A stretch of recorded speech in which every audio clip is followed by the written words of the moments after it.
एक विशेष बातमी पाहूया। ज्येष्ठ समाजसेवक डॉक्टर प्रकाश आमटे यांनी वाढवलेल्या गडचिरोली जिल्ह्यातील लोक बिरादरी प्रकल्पाला आज 50 वर्षे पूर्ण झाली आहेत।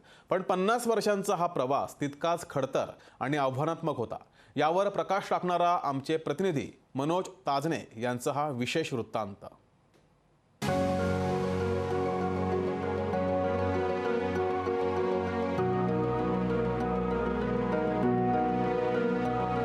थोर समाजसेवक बाबा आमटे यांचा समाजसेवेचा वारसा घेऊन त्यांचे चिरंजीव डॉक्टर प्रकाश आमटे आणि डॉक्टर मंदाकिनी आमटे या दाम्पत्यानं 50 वर्षापूर्वी गडचिरोलीच्या घनदाट जंगलामध्ये पाऊल ठेवलं।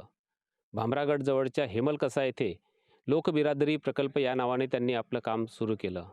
आज आदिवासी नागरिकांच्या आरोग्याच्या समस्या असो की त्यांच्या शैक्षणिक विकास असो, या सर्व क्षेत्रामध्ये त्यांचं काम अविरतपणे सुरू आहे। लोकबिरादरी प्रकल्पाचा हा 50 वर्षाचा प्रवास कसा आहे त्यावर एक नजर टाकूया। आदिवासींच्या विकासाचा वसा घेतलेला हेमलकसामधील लोकबिरादरी प्रकल्प 50 वर्षांचा झालाय। ज्यावेळी गडचिरोली जिल्ह्यासारख्या दुर्गम भागात प्रशासकीय सेवाही पोहोचली नव्हती, इथल्या आदिवासींना पक्का रस्ता काय असतो हे माहितीही नव्हतं। जिकडे पाहावं तिकडे जंगलच जंगल होतं। परंपरागतपणे जंगलातील प्राण्यांची शिकार करणं आणि थोडी शेती करून जगणाऱ्या आदिवासींपर्यंत आरोग्य आणि शिक्षणाच्या सुविधाही पोहोचल्या नव्हत्या।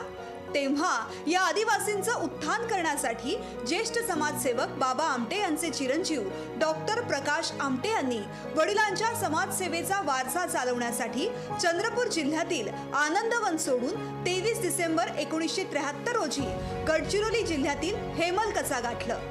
त्यांना तेवढ्याच समर्थपणे अर्धांगिनी म्हणून डॉक्टर मंदाकिनी आमटे यांनीही साथ दिली।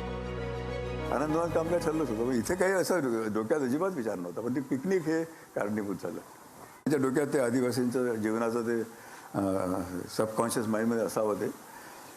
पण तिथून निघून आम्ही इथे पोहोचेपर्यंत आम्हाला तिसरा दिवस उजाडला। हे रस्तेच नव्हते, कारण सगळ्या नदी नाल्यातून पत्रातून जायचं, 4 व्हीलची गाडी होती। अंधार पडला की तिथे शेकोटी पेटवायची, मुक्काम करायचा।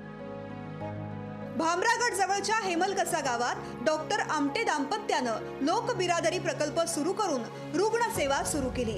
अंधश्रद्धेचा पगडा असलेल्या आदिवासी नागरिकांना डॉक्टरांकडून इलाज करून घेणं कठीण होतं, पण आमटे दाम्पत्यानं अल्पावधीतच आदिवासी नागरिकांचा विश्वास जिंकत अनेकांचे प्राण वाचवले। आदिवासींसोबत काम करताना त्यांची माडिया भाषाही अवगत केली। आदिवासी नागरिकांना आरोग्यासोबत शिक्षणाची सोय नाही हे पाहून हेमलकसा इथे लोकबिरादरी आश्रमशाळा तर नेलगुंडा आणि जिंजगाव इथे साधना विद्यालयाची उभारणी केली।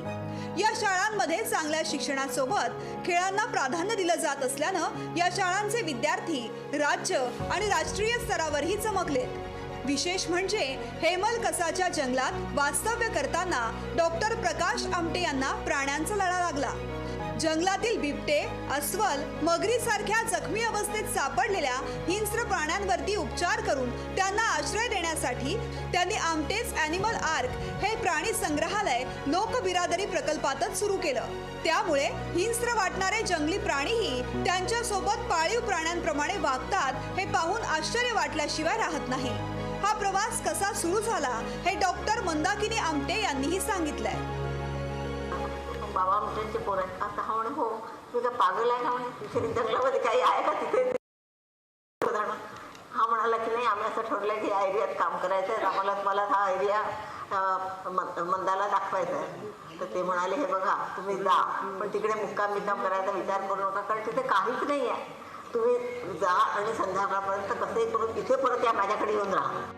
डॉक्टर आमटे दाम्पत्याचं हे कार्य पाहून भारत सरकारने दोघांनाही पद्मश्रीने सन्मानित केलंय। एवढंच नाही तर रेमन मॅग्सेस या आंतरराष्ट्रीय पुरस्कारानेही त्यांना सन्मानित करण्यात आलंय। आज आमटे दाम्पत्याचे चिरंजीव डॉक्टर दिगंत आणि अनिकेत यांच्यासह त्यांच्या दोन्ही सुना त्यांचं हे कार्य पुढे नेताना दिसतायत। सेवेची 50 वर्षाची वाटचाल पूर्ण केल्याचा सोहळा हेमलकसा प्रकल्पात उत्सव रूपाने साजरा होतोय। लोकबिरादरी प्रकल्पाच्या माध्यमातून सुरू असलेला आमटे दाम्पत्याचा हा समाजसेवेचा वारसा पुढे वर्षानुवर्षे असा सुरू राहील अशी अपेक्षा करूया। मनोज ताजने, लोकशाही मराठी, भामरागड, गडचिरोली। लोकशाही मराठी ऐका, पहा, जागरूक रहा.